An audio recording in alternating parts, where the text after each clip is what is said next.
2024년을 보내면서 또 2025년을 맞이하는 송구영신 예배를 하나님께 드리겠습니다. 보아라, 내가 곧 가겠다.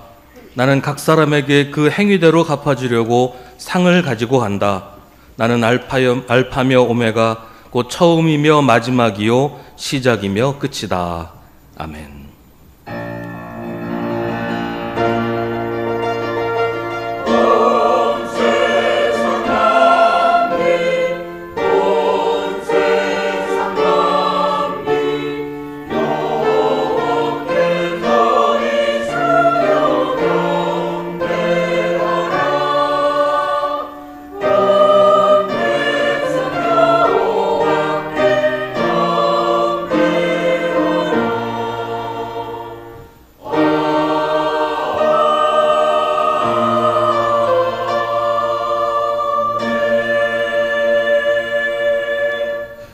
주님, 파란만장했던 2024년을 보내고 2025년을 맞이하는 이 시간, 주님께 예배하며 우리의 시간을 주님 앞에 내려놓습니다.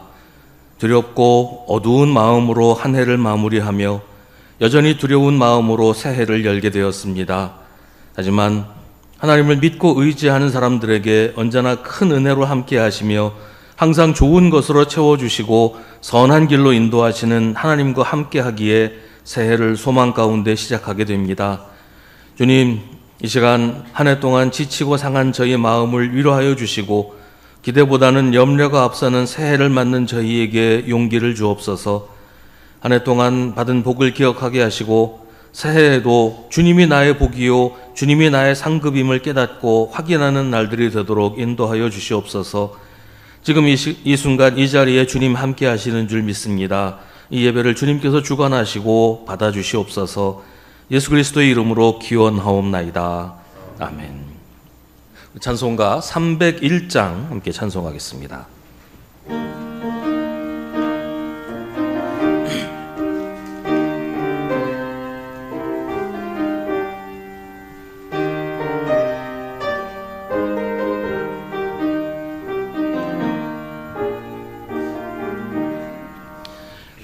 지금까지 지내온 것 주의 크신 은혜라. 한이 없는 주의 사랑 어찌 이루 말하랴. 자나깨나 주의 손이 항상 살펴주시고 모든 일을 주 안에서 형통하게 하시네. 몸도 맘도 연약하나 새 힘 받아 살았네. 물 붓듯이 부으시는 주의 은혜 족하다. 사랑 없는 거리에 나 험한 산길에 맬 때 주의 손을 굳게 잡고 찬송하며 가리라. 주님 다시 배올 날이 날로 다가와 무거운 짐 주께 맡겨 벗을 날도 멀잖네. 나를 위해 예비하신 고향 집에 돌아가 아버지의 품 안에서 영원토록 살리라. 정영기 장로님 기도 인도하시겠습니다.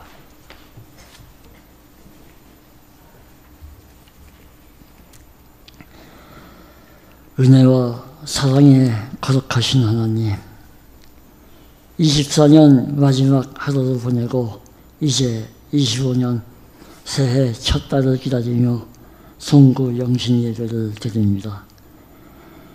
기쁘고 즐겁게 보내온 사람도, 그리고 힘들고 어려운 속에 한 해를 지내온 사람도 이제는 그 모든 것을 시간 속에 파묻고 추억 속에 한 장면으로 남아있게 되는 시간입니다.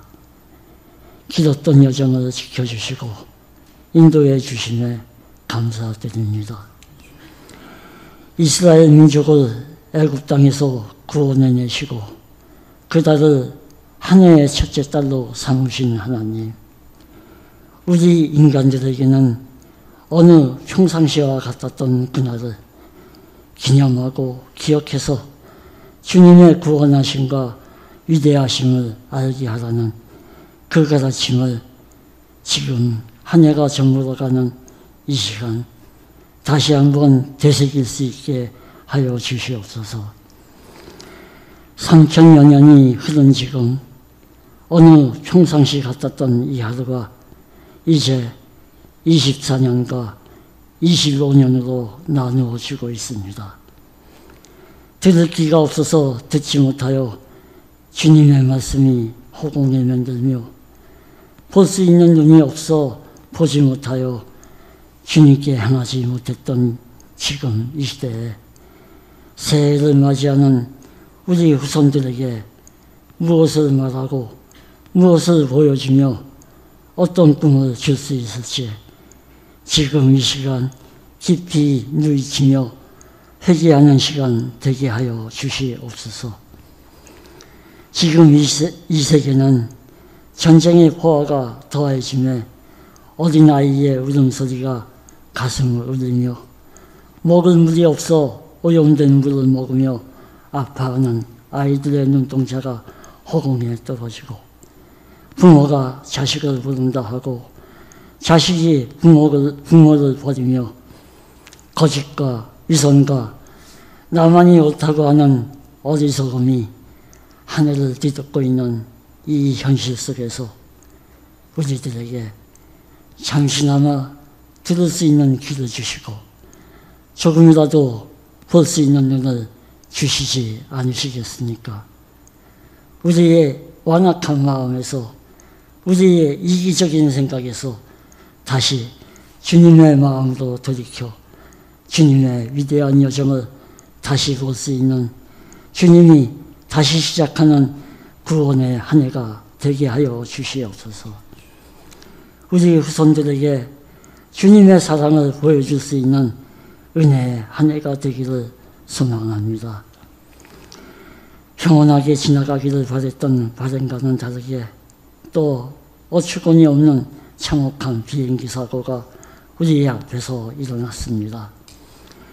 무사하기를 그렇게 바라고 있었지만 어쩔 수 없이 시간 속에 갇혀 사는 존재이기에 주님만 바라보며 기도하고 자비를 바랄 수밖에 없음을 고백하지 않을 수 없습니다. 사고로 당한 모든 이들에게 주님의 위로가 함께하여 주시옵소서. 25년에는 어지러운 세상 속에서 위태롭게 서 있는 우리 민족을 불쌍히 여겨주시고 어려움 속에서도 바로 설 수 있는 나라가 되게 하여 주시옵소서. 90주년을 맞이하는 우리 수성교회가 어려움 속에서도 칭찬받는 교회 되게 하여 주시고 계획된 모든 일들이 주님의 은혜 속에서 이루어지기를 원합니다. 이제 2024년이 지나가고 있습니다. 이제 모든 지나간 것을 사진 접속의 사진과 같이 마음속에 차곡차곡 쌓아 놓을 것입니다. 언젠가 시간이 지나가면 그 마음을 다시 열어보게 될 것입니다. 잘한 것도 있고 못한 것, 또 창피한 것, 기쁜 일, 가슴이 아팠던 일, 이 모든 것을 다시 보게 될 것입니다. 주님, 그때 저에게 오셔서 우리의 마음을 위로해 주시기 바랍니다. 모든 것을 잘하지 못했던 저희들을 용서해 주시기 바랍니다. 예수님 이름으로 기도드립니다. 아멘.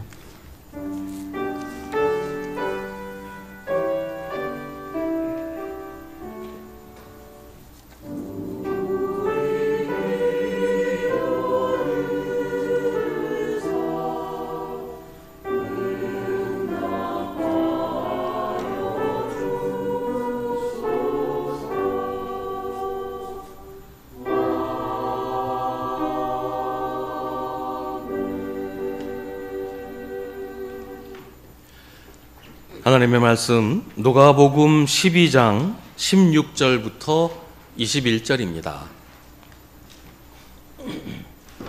누가복음 12장 16절부터 21절 말씀입니다. 하나님의 말씀을 봉독하겠습니다. 이 말씀을 통해 하나님의 음성을 들으시기 바랍니다. 그리고 그들에게 비유를 하나 말씀하셨다. 어떤 부자가 밭에서 많은 소출을 거두었다. 그래서 그는 속으로 내 소출을 쌓아둘 곳이 없으니 어떻게 할까 하고 궁리하였다. 그는 혼자 말하였다. 이렇게 해야겠다. 내 곳간을 헐고서 더 크게 짓고 내 곡식과 물건들을 다 거기에다가 쌓아두겠다. 그리고 내 영혼에게 말하겠다. 영혼아, 여러 해 동안 쓸 많은 물건을 쌓아두었으니 너는 마음 놓고 먹고 마시고 즐겨라. 그러나 하나님께서 말씀하셨다. 어리석은 사람아, 오늘 밤에 내 영혼을 내게서 도로 찾을 것이다. 그러면 내가 장만한 것들이 누구의 것이 되겠느냐? 자기를 위해서는 재물을 쌓아두면서도 하나님께 대하여는 부여하지 못한 사람은 이와 같다. 아멘. 이것은 하나님의 말씀입니다.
아멘.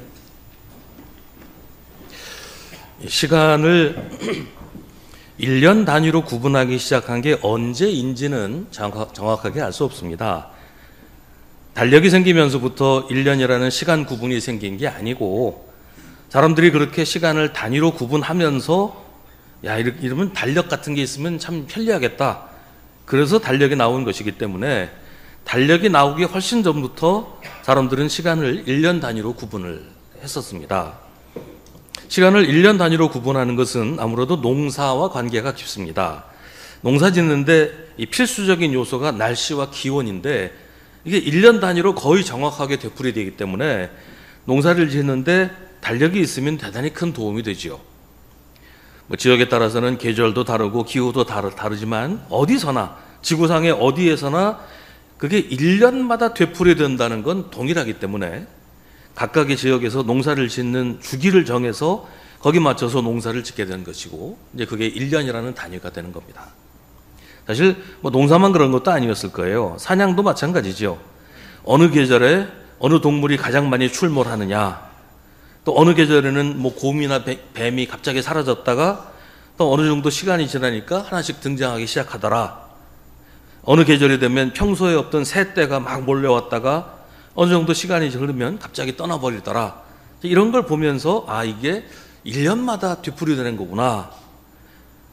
이걸 사람들이 경험을 통해서 깨닫게 되었고 이제 그게 달력이 됐다는 거예요. 그러니까 이 달력이라고 하는 것은 사람이 사람 마음대로 임의로 만든 것이 아니고 하나님이 만드신 자연의 법칙을 사람들이 깨닫고서 그걸 이제 정리해 놓아서 달력이 됐다는 겁니다. 이렇게 지구상에서 벌어지는 모든 일들이 1년 주기로 돌아가게 하신 분은 하나님이시고 사람들이 경험을 통해 그걸 깨닫게 되었다는 것이죠. 이렇게 1년을 단위로 시간이 되풀이된다고 하면 그 1년이라고 하는 시간을 어디서부터 어디까지로 잡을 것이냐, 이것도 정해야 되겠죠. 그래야 되풀이되는 때를 정확하게 알 수 있을 테니까요. 뭐 언제로 잡느냐는 뭐 각자 다 다르더라도 아무튼 언젠가는 시작하고 언젠가는 끝나는 것으로 1년을 구분을 할 수가 있게 되는 겁니다. 그래서 이 달력이라는 게 만들어졌는데 그동안에 뭐 역사적으로 율리우스력이니 그레고리력이니 하는 여러 가지 달력들이 있었고 성경에도 성경의 달력이 있어요. 그래서 구약 성경을 읽다 보면 구약 성경 고유의 그런 달력들이 있습니다. 우리나라에서도 음력으로 만든 달력을 오래 사용했지만 지금은 전 세계적으로 거의 대부분의 나라들에서 지금 우리나라에서 쓰는 달력, 태양력에 따라서 한 해를 정합니다. 태양력에 1월 1일이 시작이고 12월 31일이 끝이다. 이렇게 1년을 정해놓고 있어요. 뭐 과학적으로 보면 1년이라고 하는 게 지구가 태양을 한 바퀴 도는 공전 주기를 말하지만 하나님께서 우주를 창조하실 때 이렇게 1년을 단위로 달력이 되풀이되게 하신 이유가 분명히 있을 겁니다. 하나님의 계획에는 여러 가지 이유가 있겠지만 지금 이 시간처럼 한 해가 끝나고 새로운 한 해가 시작되는 때에 1년을 단위로 정하신 하나님의 뜻을 다시 한번 생각해 봅니다. 어쩌면 하나님은 우리에게 끝이 있다는 것을 알려주시려고 하신 게 아닐까 하는 생각을 하게 돼요. 1년에 한 번씩 한 해의 끝을 맞으면서 모든 일에는 끝이 있다. 우리 삶에도 끝이 있다. 세상에는 끝이 있다. 이걸 말씀하시려는 게 아닌가. 이걸 우리에게 가르쳐 주시려는 게 아닌가 하는 생각을 하는 겁니다. 오늘 우리가 읽은 말씀은 예수님의 비유지요. 어떤 부자가 있었습니다. 어느 해 풍년이 들어서 그 부자는 밭에서 곡식을 많이 거뒀어요. 얼마나 많이 거두었는지 거둔 곡식을 쌓아둘 곳이 없을 정도였습니다. 이 사람은 부자였다고 하잖아요. 원래 부자였어요. 그동안에도 곡식을 많이 거뒀을 것이고 창고도 큰 걸 지어놨겠죠. 근데 이 해는 얼마나 풍년이 들었는지 그동안 만들어 놓은 창고에 곡식을 다 집어넣을 수 없을 정도로 많이 거두었다는 거예요. 그래서 그는 혼자 생각합니다. 지금 있는 창고를 헐고서 더 크게 지어야겠다. 그래서 내 모든 재산을 그 창고에 가득가득 쌓아 놓아야겠다. 그러고서 내 영혼에게 말해야지. 영혼아, 여러 해 동안 쓸 많은 물건을 쌓아두었으니 너는 마음 놓고 먹고 마시고 즐겨라. 그가 생각한 건 뭐였을까요? 이 풍성함이 끝나지 않을 것이다. 내 창고에 이 곡식을 가득 쌓아놓으면 이건 영원히 계속될 것이다. 언제까지나 나는 이렇게 풍성하게 먹고 즐기면서 살 수 있을 것이다. 이렇게 생각을 한 거예요. 그런데 그때 하나님께서 그 사람의 생각을 멈추십니다.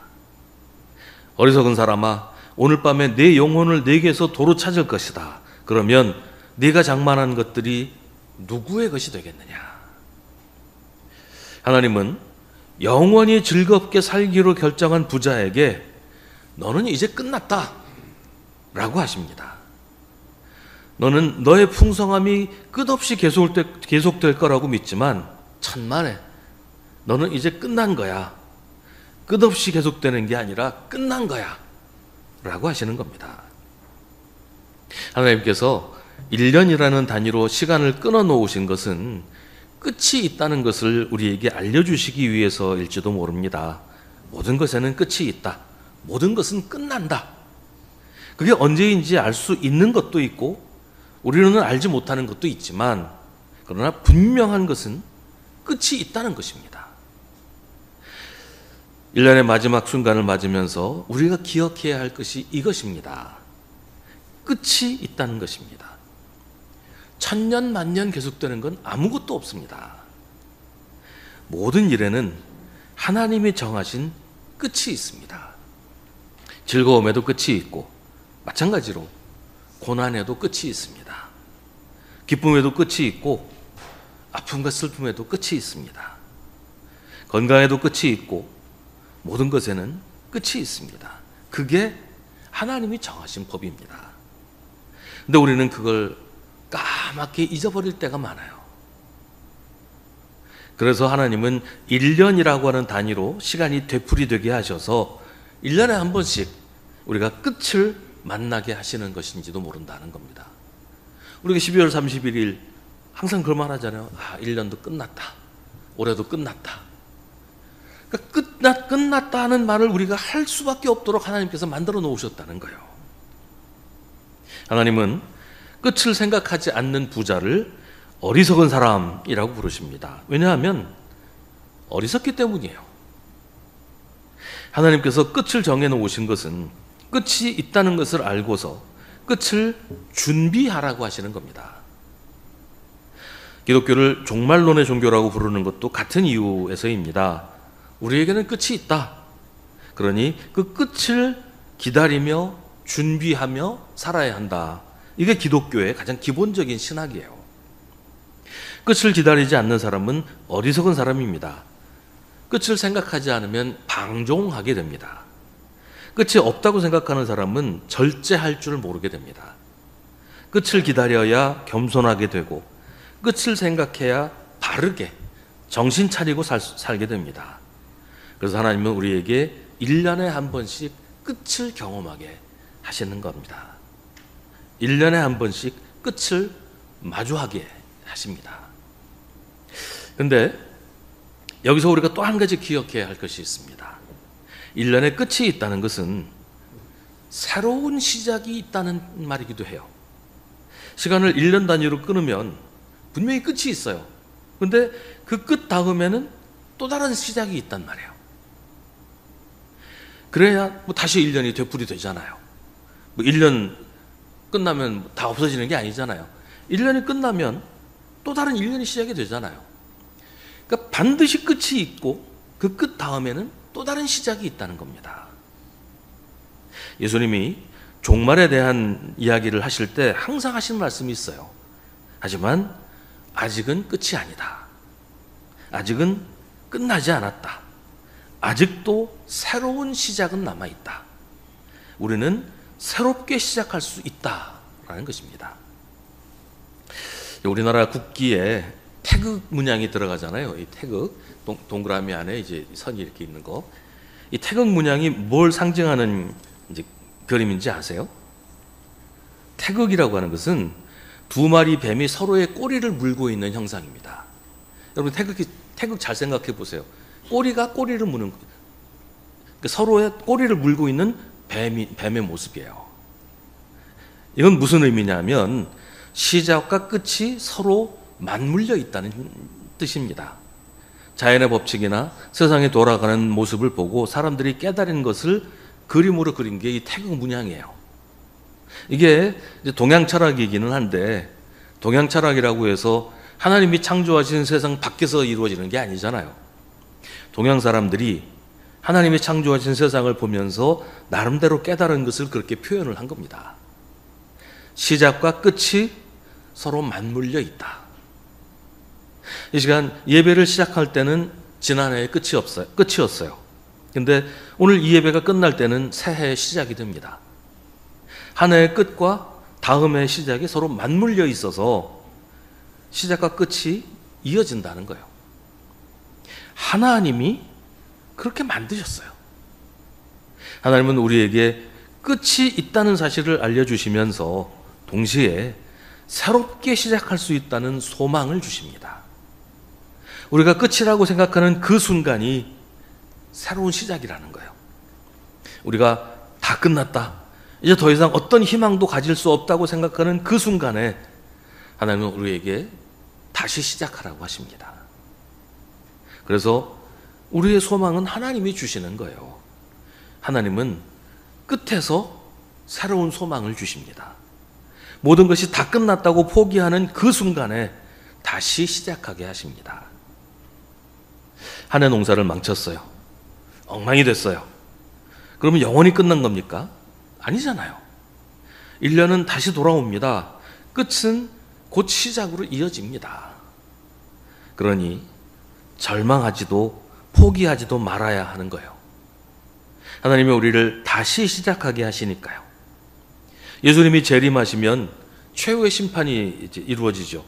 우리는 그게 역사의 종말이라고 얘기를 해요. 근데 성경은 그게 끝이 아니라고 말해요. 역사의 종말이 온 바로 그 순간에 새 하늘과 새 땅이 시작한다고 성경은 말합니다. 그러면서 우리에게 그 나라에서 살아야 하지 않겠느냐라고 성경은 우리에게 권유합니다. 예수님이 공생애를 시작하시면서 가장 먼저 하신 말씀이 회개하여라, 하나님의 나라가 가까이 왔다는 것이었습니다. 바울은 옛 것이 지나갔습니다, 보십시오, 새 것이 되었습니다 라고 선포합니다. 마지막 순간이 있고 심판이 있다는 사실을 망각한 채 세상에서 천년 만년 살 것처럼 교만하지 말고, 그러나 다 끝났다고 희망도 용기도 포기하고 주저앉지도 말고 모든 일에는 끝이 있다는 사실을 기억하면서 늘 깨어서 끝을 준비하며 살되 항상 다시 시작하게 하시는 하나님의 섭리를 기억하고 소망을 가지고 살아야 하는 것입니다. 한 해의 끝과 새해의 시작을 동시에 맞이하는 이때에 하나님께서 우리에게 이 사실을 기억하라고 하신 것을 언제나 우리 마음에 품고 살아야 할 것입니다. 이제 몇 초만 더 지나면 새해가 되는데요. 새해에도 많은 어려움이 있을 것입니다. 우리가 올해 시작할 때, 2024년 시작할 때 요 며칠 사이에 일어난 일들이 있을 거라고 상상이나 했겠어요? 갑자기 계엄령이 떨어지질 않나, 대통령이 탄핵이 되질 않나, 비행기가 떨어져서 거의 200명 가까운 사람이 죽지를 않나, 우리가 상상이나 했던 일입니까? 2025년에는 무슨 일이 있을지 우리가 알 수 없어요. 그냥 평안하게 한 해가 지나갈지 올해보다 더 큰 어려움이 있을지 누가 압니까? 근데 나이가 들수록 깨닫게 되는 게 하나 있어요. 해가 아무리 바뀌어도 별로 달라지는 게 없다는 거예요. 하지만 그렇지 않습니다. 언제나 하나님은 우리를 새롭게 하십니다. 우리가 하나님 안에 있으면, 우리가 예수 그리스도를 우리 안에 모시고 살면 우리는 날마다 새롭게 됩니다. 우리는 다시 태어난 새로운 피조물입니다. 우리가 사는 세상, 우리의 환경은 달라지지 않을지도 모르지만 우리는 달라집니다. 하나님이 우리를 새롭게 하시기 때문입니다. 그래서 새해에는 우리도 스스로 달라지기 위해 힘써야 합니다. 지난 날들을 끝내지 못하고 여전히 옛사람으로 살지 말고 주님께서 새롭게 만들어주신 새로운 존재, 새 사람으로 살려고 힘써야 합니다.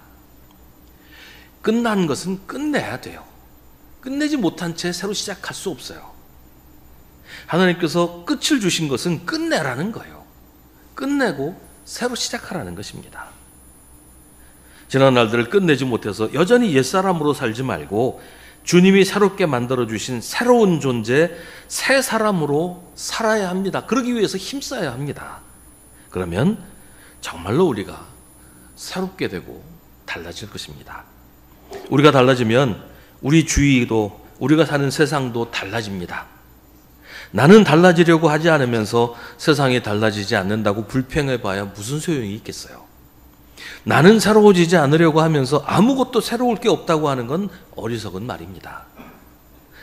새해가 시작된 이 시간, 세상이 달라지기를 기대하지 말고 내가 달라지기를 기대하면 좋겠습니다. 내가 달라지기로 작정하면 좋겠습니다. 내가 달라지면 내 가정이 달라지고, 내가 달라지면 우리 교회가 달라지고, 내가 새로워지면 세상이 새로워집니다. 지난날에 있었던 일이 지나가고 새로운 시대가 열립니다. 새해에는 우리 모두가 달라집시다. 그래서 세상을 변화시킵시다. 2025년은 정말로 모든 것이 새로워지는 한 해가 되기를 간절히 원하며 기도합시다. 주님이 우리의 기도를 들어주실 것입니다. 우리 찬송가 554장 찬송하시겠습니다. 우리 순서지 뒷면에 있는 알리는 말씀은 여러분 각자 좀 읽어보시기 바라고요. 554장 함께 찬송하겠습니다.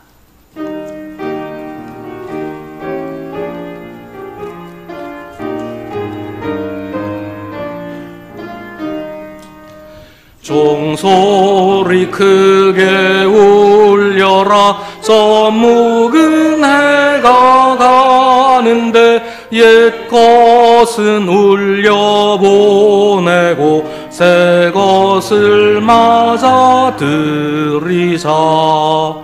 시기와 분쟁 옛 생각 모두 다 울려보내고 순결한 삶과 새 맘을 다 함께 맞아 들이자. 그 흉한 질병 고통과 또 한이 없는 탐욕과 전쟁은 울려보내고 평화를 맞아 들이자. 기쁨과 넓은 사랑과 참 자유 행복 누리게 이 땅에 어둠 보내고 주 예수 맞아 들이자. 아멘.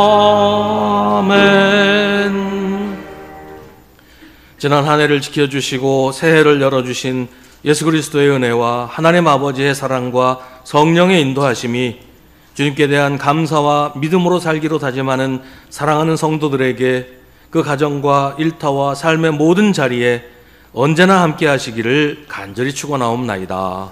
아멘.